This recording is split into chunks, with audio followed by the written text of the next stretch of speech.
Kristina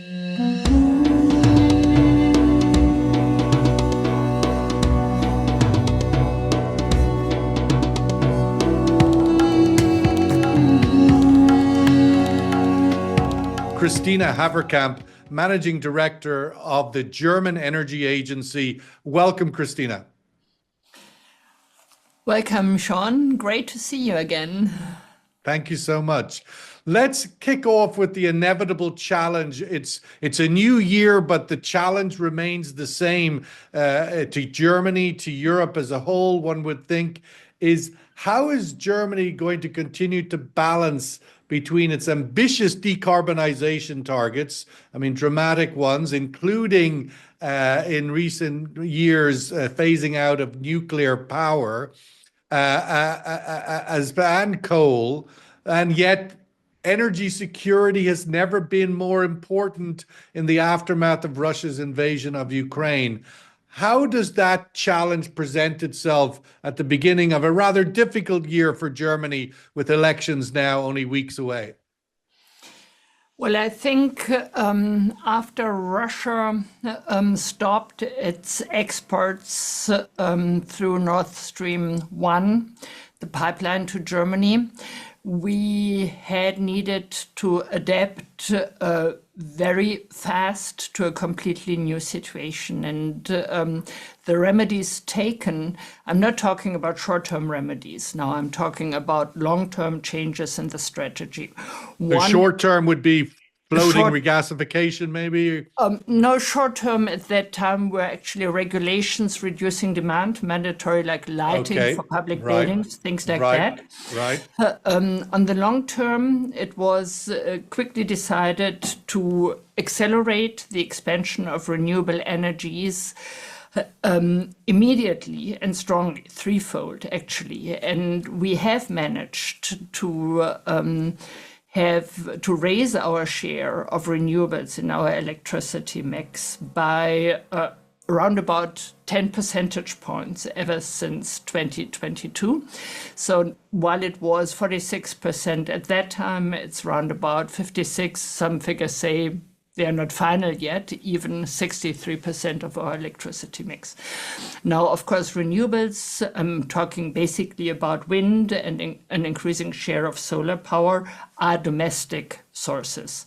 So that makes us more independent. At the same time, our awareness for energy efficiency has increased. I would say energy saving or energy efficiency, reduction of final energy consumption is still not sufficiently taken into account in Germany, in particular as regards the building sector and as regards the transport sector. I think many other countries, especially in Europe, also have to deal with these challenges.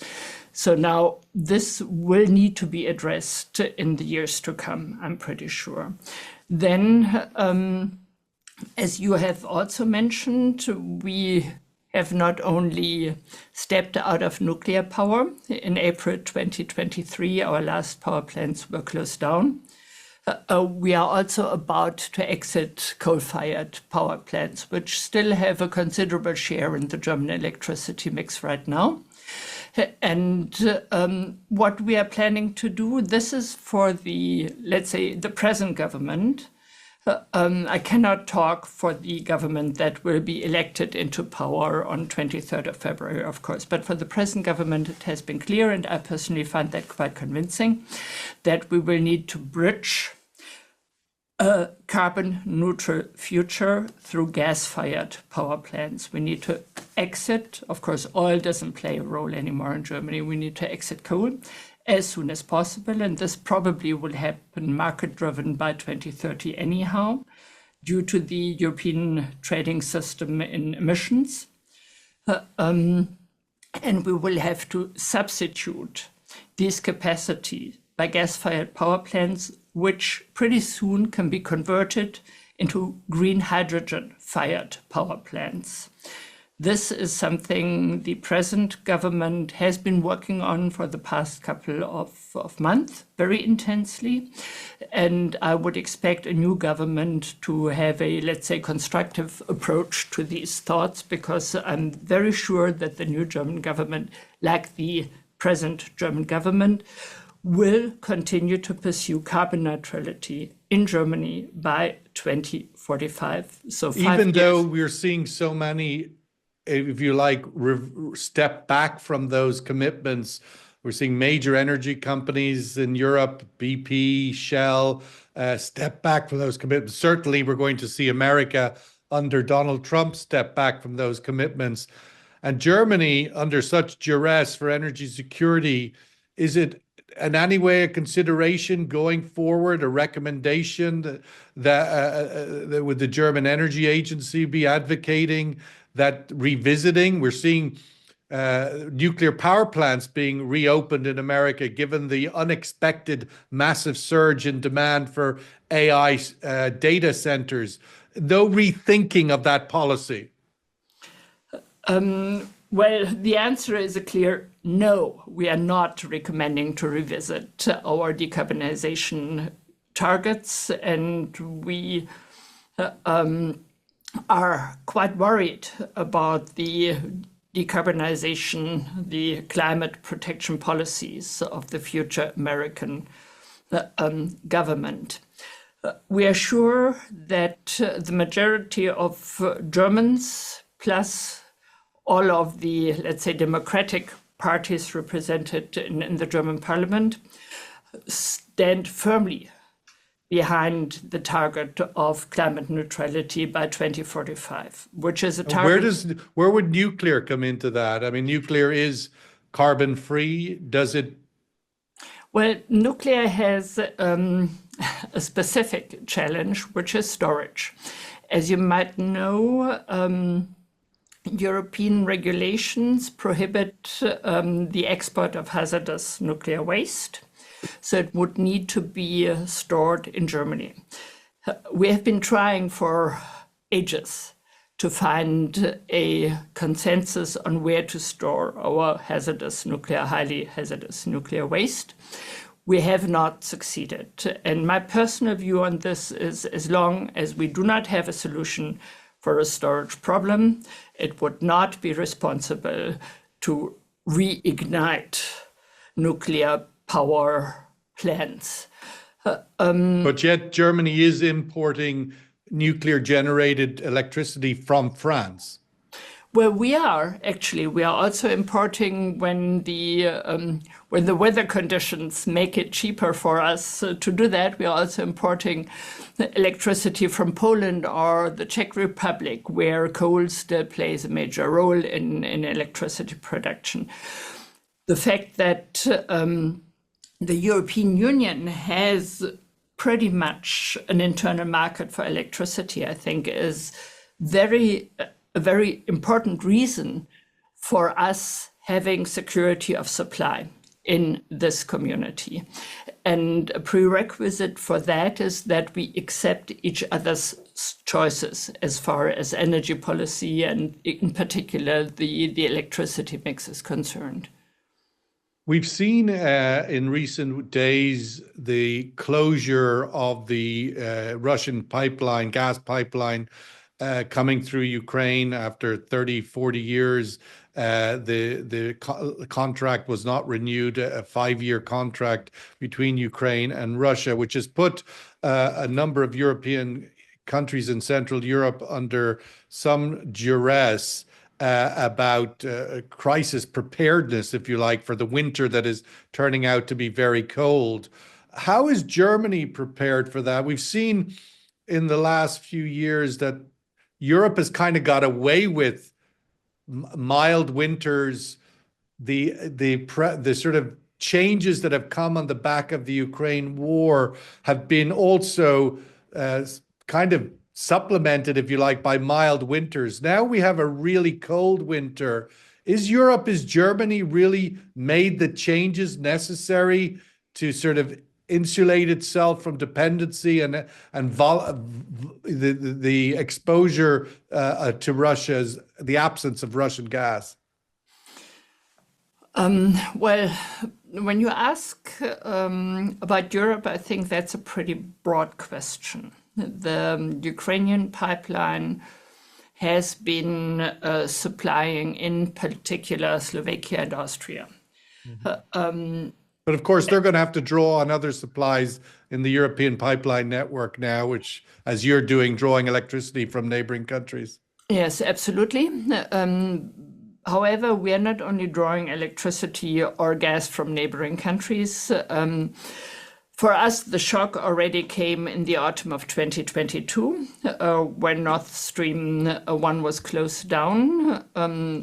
We are not supplied by the Ukrainian pipeline. So in this winter, we needed to take fast action. And what we did was we built up an LNG infrastructure. First, 4 floating LNG terminals. Now we are about to build 2 stationary LNG terminals.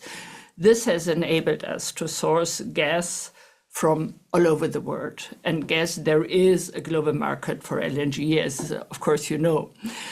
These days, we do source basically from European countries, Norway, Netherlands, Belgium. But we also buy from the United States, from Qatar. United Arab Emirates will be a supplier. So we are diversifying. And I think this is has been our solution to the threats. Diversification first of energy suppliers, but also of energy carriers, moving from gas into electricity, for example, heat pumps in buildings. And you also have, we must bring up the survey question because 15 minutes goes so quickly around here. We bring up the survey question. You also have, as you mentioned, that Nord Stream 1 is closed, but that pipeline system still exists. Nord Stream 1, 2, and however the configuration after the explosion and so forth, but it's still present. It's still a functioning supply potential. As we look at a year ahead where Donald Trump has strongly signaled his unwillingness to continue to support a war in Ukraine, or the Ukrainians to fight a war, the possibilities looking like we might get some kind of stabilization. Is there a vision for Germany to restart those pipelines?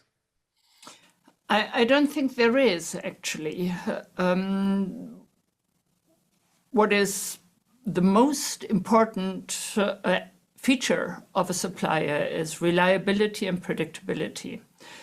And Russia has proved itself as unreliable and unpredictable. It has proved to abuse its, its powers in many ways. But now you're insulated from that in a way because you're diversified. So it would just be one of many options, whereas in the past, it was kind of the only option. Well, of course, the pipeline has a considerable capacity and you can't just run it on drops. So it would basically be either one or the other. Right.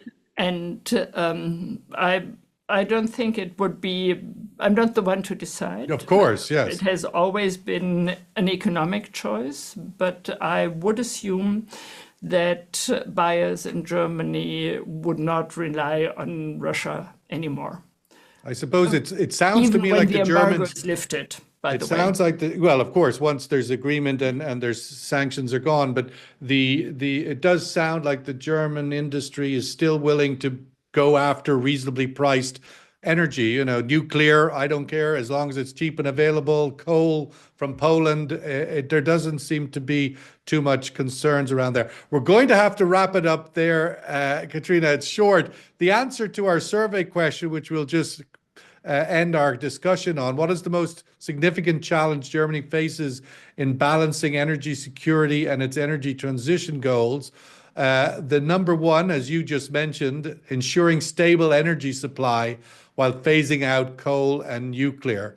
Stable, reliable is the key in all things in life, and most importantly in energy. Thank you so much. It's an absolute pleasure. The most important economy in Europe. The next guest might argue that Norway is, but Kristina Haverkamp, Managing Director of the German Energy Agency. Thank you, Kristina, for kicking off the European section